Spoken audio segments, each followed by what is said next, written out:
Hi everyone, welcome to second part of text analysis. आज हम बात करेंगे how can we convert a song into a text and go for analysis of that. तो उससे start करने से पहले आप इस सॉन्ग को सुनिए।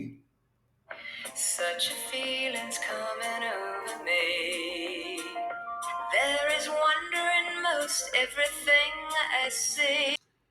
हमारे पास ये जो सॉन्ग है हमने इसे टेक्स्ट में कन्वर्ट कर लिया है। इसका एनालिसिस करने से पहले हम सारी की सारी लाइब्रेरी रन करेंगे। Library TM, textstem, word cloud and सोचैट। हमने इस पूरे के पूरे सॉन्ग को 6 सेंटेंसेस में कवर किया है एंड हम उसको एक डेटा फ्रेम में कन्वर्ट कर रहे हैं जिसके अंदर फर्स्ट कॉलम जो आईडी है नंबर 1 to 6 और टेक्स्ट जो है हमारे पास 6 सेंटेंसेस हैं। Let's run this and check. We have a text data in which we have 6 observation. First column में आईडी है 1 to 6 और बाकी हमारे पास 6 टेक्स्ट हैं। अब हम अगर चाहें तो इसके कॉलम्स की हेडिंग चेंज कर सकते हैं। This are giving example. अगर अगर आप कोई भी चाहें किसी का भी हेडिंग चेंज करना तो देखिए यहाँ पे हम टेक्स्ट डेटा का जो है हमारा पूरा का पूरा टेक्स्ट डेटा है उसके अंदर हम जो टेक्स्ट का जो पार्ट है जो फर्स्ट आईडी था उसे हम डॉक्यूमेंट आईडी में कन्वर्ट कर रहे हैं। Just check this when we run this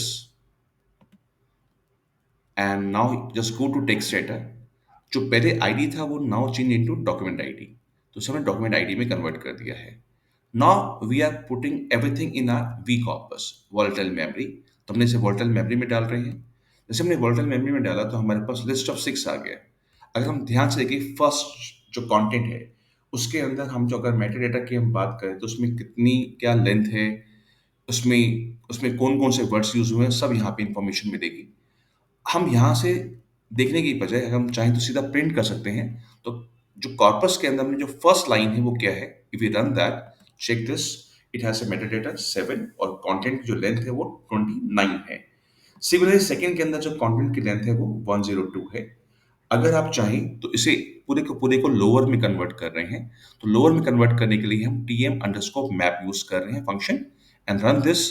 हमने पूरे कंटेंट को लोअर में कन्वर्ट किया है।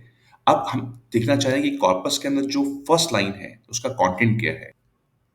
रन करते ही हमें फर्स्ट कंटेंट दिख रहा है, such a feeling coming over me. अगर मैं दोबारा प्रिंट करता हूं कॉर्पस 2 का कंटेंट तो यहाँ पे हमें सेकेंड लाइन मिल रही है। अब हम चाहें तो tm अंडरस्कोर फंक्शन यूज कर कर हम एक्स्ट्रा वाइट स्पेसेस रिमूव कर सकते हैं। तो strip white spaces, remove punctuations, we can remove numbers, so we'll run all these commands and again we also remove English stop words। अगर आप चाहें तो कोई अपने स्टॉप वर्ड्स क्रिएट करने के बाद जैसे अगर आप कोई भी वर्ड चाहें, जैसे कि यहाँ पे मैंने अपना नाम डाल दिया, अगर आप चाहें तो यहाँ पे कोई भी ऐसा वर्ड यूज कर सकते हैं जिसे आप रिमूव करना चाहते हैं। तो कॉर्पस से आप अपने स्टॉप वर्ड डिफाइन करके उसे भी रिमूव कर सकते हैं। Now we are going for lemmatization. Lemmatization करने के बाद जैसे ही आप लेमेटाइजेशन करते हैं और चेक करते हैं कि आपका जो कॉर्पस में जो कंटेंट है वो क्या है, तो फर्स्ट लाइन में जो कंटेंट है वो सिर्फ रह गया फील काम। Similarly you can check the second line, right, and you can review the corpus also. Review corpus के अंदर हमने क्या किया है, हमने इसके अंदर सारे के सारे 6 इमेजेस को इंपोर्ट कर लिया है, right. You can view from here and now check. Now we are converting everything into TDM, term document matrix. जैसे हम टर्म डॉक्यूमेंट मैट्रिक्स में कन्वर्ट कर रहे हैं, हम यहाँ पे दे रहे हैं ऑल द वर्ड्स इनके अंदर मिनिमम लेंथ 1 और मैक्सिमम इनफाइनाइट है। तो जैसे हमने टीडीएम का फंक्शन रन किया, right, and now we want to instruct the TDM check.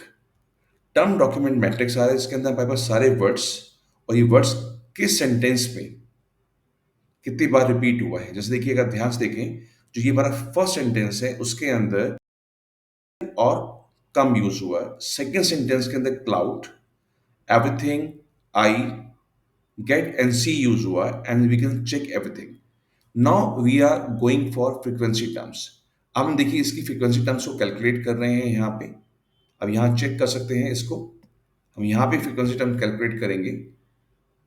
Frequency term is TDM and lower frequency are taking 1, right. तो यहाँ पे पूरी फ्रीक्वेंसी टर्म्स आ रही हैं आपके पास। हम चाहें तो इस टर्म फ्रीक्वेंसीज को रो सम मैट्रिक्स में कैलकुलेट कर सकते हैं। इनका रो सम फाइंड कर दिया है and now we creating a data frame. Data frame create कर रहे हैं और check this data frame from here. देखिए इस डेटा फ्रेम के अंदर हमारे पास 23 ऑब्जर्वेशंस आ रही हैं जो कि हमने इस तरह से अरेंज की है, और वो कौन से आइटम कितनी बार रिपीट हुई है वो भी आ रहा है। तो we can view from here, close this. Now we are plotting the graph. देखिए उसके लिए मैं क्या कर रहा हूँ कि पहले इस प्लॉट एरिया को ठीक कर रहा हूँ ताकि प्लॉट पूरा पूरा प्रॉपर बने। You can adjust this plot size accordingly.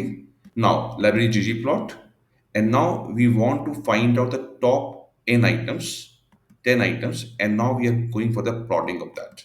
जैसे हम प्लॉट कर रहे हैं, देखिए आपके पास सभी आइटम्स आ गई, और कौन सी आइटम कितनी बार रिपीट हुई है वो भी आ रही है। Now you want to create a word cloud for this.